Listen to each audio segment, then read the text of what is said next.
What is up, guys? I'm Dre and welcome to another Arknights Endfield video. So I told you guys that I will update the tier list with the second part of patch 1.1 when ROSSI releases, and luckily Pridewind did already update the tier list yesterday when ROSSI released. So by the time the video is out, I think it is a little bit later though, because I will be away for Easter holidays, but that's why this video is pre-recorded.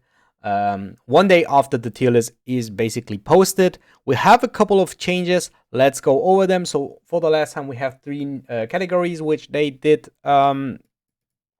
reworked on. So we have a damage category, which basically means main DPS slot. We have enablers. These includes characters that enable your main DPS characters, or like yeah, I don't want to explain a word with itself. So they basically try to increase the damage or the potential of your main DPS characters, and then we have buffers, which increase directly the power of the characters, though. Okay, there are a couple of changes. We can see it here by the moves. Let's go over these with the changelog. So I'd say we go into the changelog. This is the tier list. You guys can take a look at it. By the way, shoutouts to proudman.gg. I always use the website for information. I also always put the link in the description down below on every of my videos, even though I don't use it on that video. But this time, of course, we're using it. So let's go over this. We have a lot to talk about.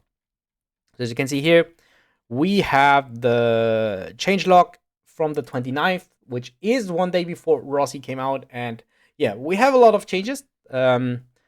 Not a lot of changes, a lot of explanation for small changes. Let's go for tier 0 ROSSI. So ROSSI makes its appearance in the tier 0 category on her initial release. So let's go over what they are saying. At first, ROSSI seems very awkward. She does physical damage with most of her moves, but then Woven Embrage is heat damage, as is her ultimate. The thing is, she does damage, a lot of it. While teams can feel anti-synergistic, ROSSI's raw burst potential when pumping her ultimate leads to some pretty absurd numbers. And the high multipliers on her combo and battle skills mean that regular mobs die quickly when compared to other setup heavy teams. While her team combinations are overwhelming at first, it also makes her a very versatile character that can work well with much of the roster, amounting to a flexible and incredibly strong operator that deserving of a tier 0 placement. So I think it's a little bit awkward. They criticize her rather more than telling her that she is a really strong character. But yeah, basically they said that her damage multipliers are so high that she deserves a tier 0 placement. But it is odd that she is a physical damage character, but does a lot of heat damage though, which I also do think is a little bit odd. But it is also very cool. So that can also mean that characters can have multiple elements in their kit in the future, and that will leave room for very, very broken characters in the future. But yeah, having her in the tier 0 category is really, really good. Basically, but right now, every new tier, every new DPS right now that releases was moved into this character. For the next one, I'm very curious because I say that I can see Yvonne moving into the tier 0 category in the next patch. And it did happen though. It did happen. As time has passed and Yvonne, Tank Gilberta team rotations have been further optimized, it's clear how strong cryo teams can get. Even in the latest 3 Humble Monument stages, where one would think the constant heat application works against her, the sheer amount of damage that can be done in Ultimate allows for competitive times even against other, better suited teams. With 3 Crisis now always providing full ultimate energy starts, it's easier than ever to speedrun bosses there too, where a single Yvonne ultimate is often enough to kill. SP and energy management in Yvonne teams are still as problematic as always, but in the aggregate, she has proven to be both a strong and well-rounded unit, pushing her up to tier 0. Okay, so there are multiple things happening to for Yvonne that she became a tier 0 character. Number 1 is the release of Tang, which is one of the partners for her team. She's not, I'd say, per se a core member. You don't have to use her if you don't want to, but it is definitely the premium option. But this team, I think, is right now the most premium team that you can use because it uses 3 limited characters, though. Most of the other teams use only one limited character, maximum 2 limited characters. And even the second limited character is always optional, and there's always a free-to-play option for that. Or you use a limited, not a limited, you use a standard 6-star operator with most of the other teams. So this is the only team that uses 3 premium limited 6-star operators. And there is this big change, which, yeah, I forgot about. But it does make sense when I read it.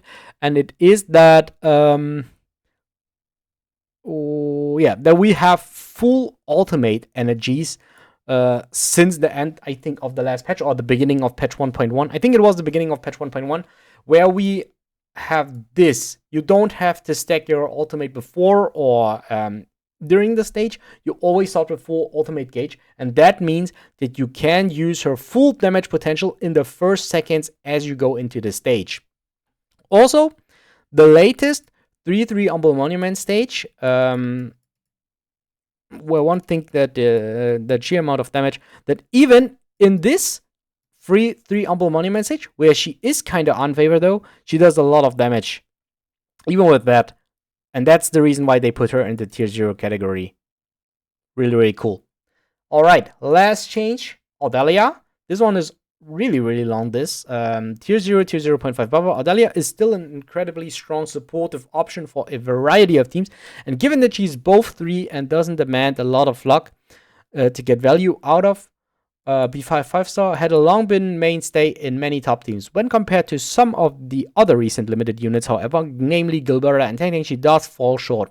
Having sleep SP costs that make her unwieldy to use or difficult to manage combo skill triggers that limit her utility. If anything, lower rarity units, Pelika or Kukurisai, have been more prominent buffers than Audelia as of late, so it doesn't seem appropriate to have her be in tier 0. Audelia is still a great pick, especially for full ultimate energy starts, but when resources are tight, she isn't really a core operator to her teams, which we find is enough to take her down to tier 0.5. I think this is one that I mentioned in the last tier list as well. I'd say that Audelia won't stay in tier 0 forever. I can see her moving down as we're progressing through the game, because she is there because she's the only character that is able to do what she does. She's really good because she has like pretty much everything in her kit, but she's not really like the premier type for everything in her kit. She's only like a very, very good all-round the buffer, very free-to-play friendly. You get it for free, and that's why I think that even in tier 0.5, she's an insane character. But now we have another buffer option alongside Gilberta, which is Tang Tang, and in the future we will get even more, and that is also the next. It could be the next character already, because ROSSI now is the last part of this patch, and the next character could potentially be another buffer, because this was a DPS that just released. So yeah, it could move Audelia even down more. I don't see Audelia moving down to tier 1 in the next patch. I think she will stay at tier 0.5. It will be like a slow and steady downfall for Audelia, not like a rapidly downfall. So that's why you still can use her. You still can build her. Don't worry. You still have a couple of patches, and until the next relevant buffer releases, I think you have enough material to build them. Okay.